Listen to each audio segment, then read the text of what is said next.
Welcome to footballgameplan.com, where football makes sense. I'm Memory Hunt, the czar of the playbook, bring you an NFL Week 5 preview between the San Diego Chargers and the New Orleans Saints. So let's look at some keys to victory for both teams, starting with San Diego.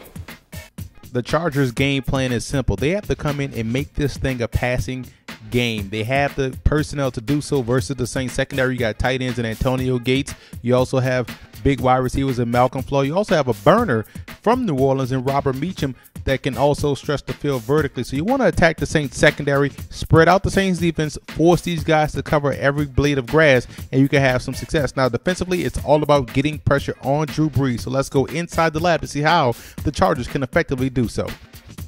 The Chargers have to come in and try to figure out a way to get pressure on Drew Brees. The good thing about it, a 3-4 defense always gives Brees a problem, especially when the pressure comes down the middle. So we're going to show you a blitz and a stunt to help the Chargers get pressure on Drew Brees. Right here you have this illusion. It's a fake free safety blitz, giving the illusion that it's cover 1, but really it's cover 0, meaning we're not going to cover anybody deep. Everybody is man on man. Corner is man on this guy, having inside position, so that way he's going to force this guy to go outside. Corner on this side, inside position, so you can force that guy to go on outside. Backer manned up on the running back. Strong safety, although he's showing blitz, he's close to the line of scrimmage, he's actually manned up on the tight end. So you're covering everybody right here, and you see the free safety is going to work his way up. But really, he has man coverage on that tailback, so everybody is covered. Now here's the pressure. This is how the pressure is going to get there. Defensive end pushing this way, pushing that outside shoulder of that tackle. This nose tackle is going to loop around and try to come through the B gap, A gap pressure here, A gap pressure there. So that way you have two linebackers crossing, coming down the A gap against Drew Brees. Defensive end coming up this way while this weak side backer is coming down that gap right there. So you can see right there, the Chargers can find ways to get pressure. They do have a lot of talented guys that have the quicks, the burst, acceleration to cause Drew Brees problems, but it really has to fall on the interior. And if they can do that, they can also stop the Saints throwing the football. Now let's look at the Saints in this ball game. If the Saints are going to get off the schneid and get their first victory, the defensive line has to get pressure on Phillip Rivers. That's simple. Easier said than done. You have to get him off the spot. You can't allow him the time back there to sit in the pocket to pick apart the secondary. If those guys up front, Cameron Jordan, Will Smith, can get pressure, then the Saints can get off the field and gain that extra possession for the offense. And also, I would try to utilize Roman Harper to his strengths. Try to get him close to the line of scrimmage, get him in blitzing situations, and he could be successful. But let's go inside the lab and take a look at the Saints' favorite route on offense.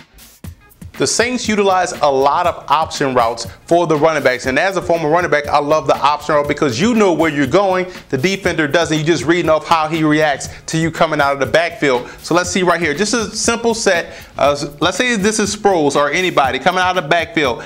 And why it's called an option route? Because you have the option to keep running or the option to settle down in the zone. If this guy is showing zone, like bouncing out this way, the running back's job is to sit down, settle, catch the pass, get upfield. But if this guy sits, then as the running back comes up and see the linebacker sitting, buzzing, boom, breakout.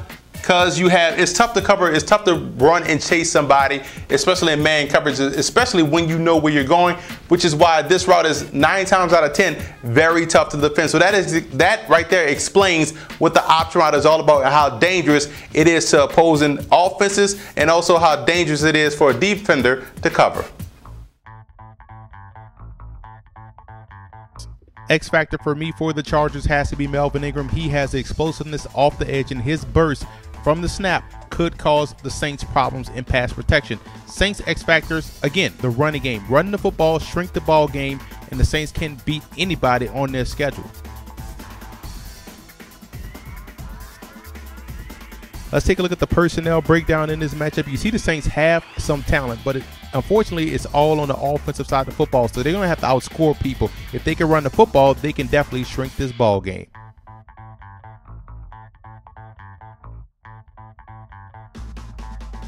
I'm going with the Chargers in this ball game. I like what they bring to the table. The matchups just aren't there for the Saints. The Chargers will spread the field, throw the football at will, and it's going to get into a shootout. And if you have to count on the Saints defense to come up with the stop, I can't put my faith in that defense to do so. I think the Chargers go in the Superdome and get a huge victory moving forward.